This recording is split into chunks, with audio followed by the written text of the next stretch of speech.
บសួរពុកម៉ែបងប្អូននិងមិត្តនិស្សិតទាំងអស់គ្នាខ្ញុំបាទឈ្មោះស្រីលីហួរសប្តាហ៍ថ្ងៃរៀននៅមហាវិទ្យាល័យវិទ្យាសាស្ត្រកសិកម្មហើយជានិស្សិតសរសេរសារណាបទនៅមន្ទីរពិសោធន៍កម្មការរុក្ខជាតិនិងរុក្ខជីវបច្ចេកទេសនៃសាកលវិទ្យាល័យភូមិន្ទកសិកម្មហើយសារណាបទរបស់ខ្ញុំសិក្សាទៅលើអន្តរអំពើរវាងសេនេទីបនិងបរិមាណគ្រាប់ពូជទៅលើទិន្នផលស្រូវស្រាលក្នុងលក្ខខណ្ឌស្ងួតសើមពុកម៉ែបងប្អូនបានដឹងហើយថាដំណាំស្រូវនៅប្រទេសកម្ពុជាយើងជាដំណាំចម្បងជាពិសេសប្រភេទស្រូវស្រាលសម្រាប់ការនាំចេញទាំងក្នុងនិងក្រៅប្រទេសផងដែរហើយកសិករភាគច្រើនចូលចិត្តនិយមដាំដុះស្រូវស្រាលដោយស្រូវស្រាលជាប្រភេទស្រូវមិនប្រកាន់រដូវកសិករអាចដាំដុះបាន2ទៅ3ដងក្នុងមួយឆ្នាំបាទតាមស្ថិតិរបស់ក្រសួងកសិកម្មរុក្ខាប្រមាញ់និងនេសាទបានឲ្យដឹងថាកសិករដែលធ្វើការដាំដុះស្រូវស្រាលមានជាង 70%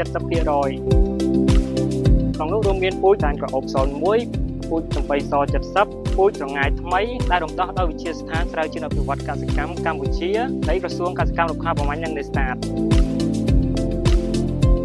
មួយវិញទៀតយើងបានដឹងហើយថាប្រព័ន្ធវិទ្យាសាស្ត្រនៅក្នុងប្រទេសកម្ពុជាយើងមានភាពខ្វះខាតហើយដូច្នេះតំបន់ខ្លះពុំមានទឹកគ្រប់គ្រាន់សម្រាប់ការធ្វើការដាំដុះឡើយហើយដូច្នេះហើយបានខ្ញុំលើកយកលក្ខខណ្ឌស្ងួតសើមមកសិក្សាដើម្បីជួយដល់កសិករកាត់បន្ថយការប្រើប្រាស់ទឹក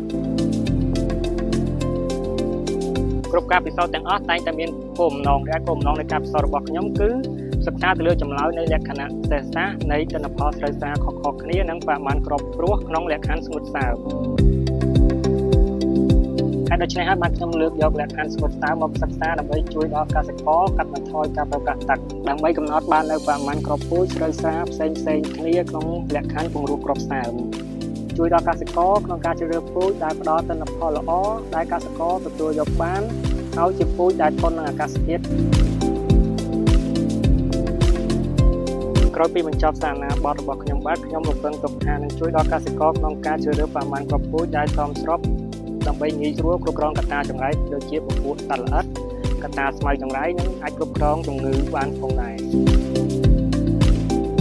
ហើយលក្ខខណ្ឌស្ងួតសើមក៏អាចជួយដល់កសិករក្នុងការកាត់បន្ថយការប្រើប្រាស់ទឹកបានពី20ទៅ30% ផងដែរហើយក៏ជួយឲ្យដំណាំស្រូវមានប្រព័ន្ធឫសដុះលូតលាស់បានល្អធ្វើឲ្យដងដើមរឹងមាំនិងទទួលបានទិន្នផលខ្ពស់